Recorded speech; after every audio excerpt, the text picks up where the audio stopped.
abazali emakhaya. Igama lami nguMazungu weSibusiso Solwazi Applications Office in partnership with KWV. Sikhona lapha eRichards Bay. Namhlanje ngizonichazela ngama-packages nama-offers esinawo eSibusiso Solwazi Applications Office. Bazali nabafundi, njengoba sesazi-ke ukuthi njengamanje sekuyiso isikhathi sokuthi siqale si-aplayele emanyuvesi nasemakholeji ukuze sikwazi ukufunda ngonyaka ozayo, njengoba sekuvuliwe endaweni enjengo-VET, UKZN, UniZulu, FEUJ ne-DUT. Ezinye-ke iy'ndawo ziyavula ngokuqala ka-April okuyinyanga yona le ethwasayo. Ngiyacela-ke bazali ukuthi nidedele abantwana ukuthi bekwazi ukuba nathi sibasize kuma-applications. Ekusizeni kwethu-ke asisizi mahhala. Sinama-package awu-4 umzali angathuza kuwona ekuthenini sikwazi ukusiza umntwana e-aplaye esikoleni ukuze ethole isikhala kusenesikhathi. Ngithanda ukubakhumbuza-ke abazali ukuthi iy'ngane zenu kubalulekile ukuthi i-aplaye kusenesikhathi, especially kuma-courses afana nawaka-health. Njengamanje-ke u-health usuvulile ukuthi unga-aplaya, kodwa onke ama-courses aka-health ayavalwa ngoJune.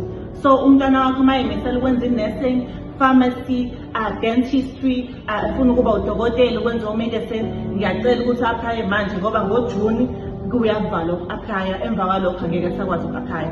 So ngiye ngidinge-ke ama-results a-term 4 grade 11 ukuthi ngisize umntwana ukuthi akwazi uku-aplaya, nanokuthi ngibone ukuthi kahle hle yimaphi ama-courses angawakhwalifayele, because abanye abantwana baye bebe nokudideka ekuthenini yena wenza i-maths and science or wenza i-accounting kodwa wa-aplaya wangakwazi ukuthatha.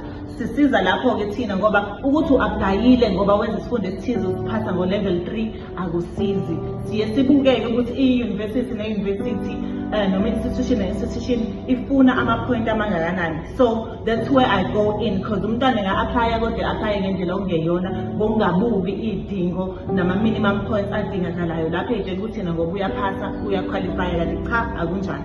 Amanye futhi ama-courses bazali adinga umntwana ebhala ama-test njengase-VET. If e-VET nje o-aplayela i-B Pharmacy, you have to write i-test by August, okuyiyona ezokusiza ukuthi ungene. So siyasiza-ke nathi la ekhaya ekutheni umntwana ayilungiselele ama-test afana nalawo, nama-interviews abakhona, nama-application letters futhi abhalayo. Siyakusiza step by step la ekhaya at a fee-ke. Ama-packages ethu ahamba kanje. Sine-bronze package ewu-R500 la ngikwazi uku-aplayela khona umntwana kuma-university amathathu noma ama-institutions amathathu. Ngiyamsiza futhi nge-career guidance umntwana, ngiyamsiza futhi nanokuthi enze njani. Bese siba ne-silver package ewu-R800 lapho umntwana ngiyam-aplayela kuma-varsities awu-4. Nakhona futhi ngiyamnika i-career guidance, ngiyamcathulisa step by step on what to do. Bese siba ne-gold package ewu-R1100 where umntwana ngim-aplayela to a minimum of 4 institutions.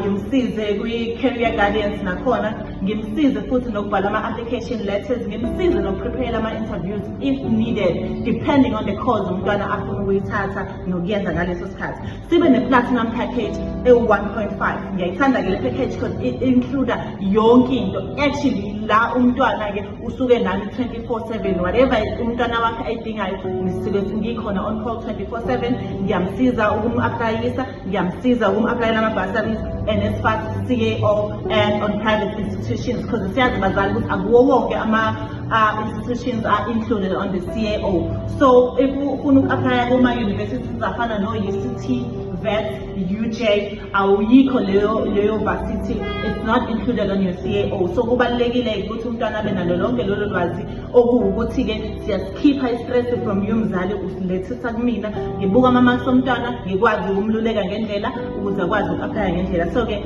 siyacela abazali besithinte enambeni yethu 072 752 0880. Ku-email siyisibusisosolwazi.ao@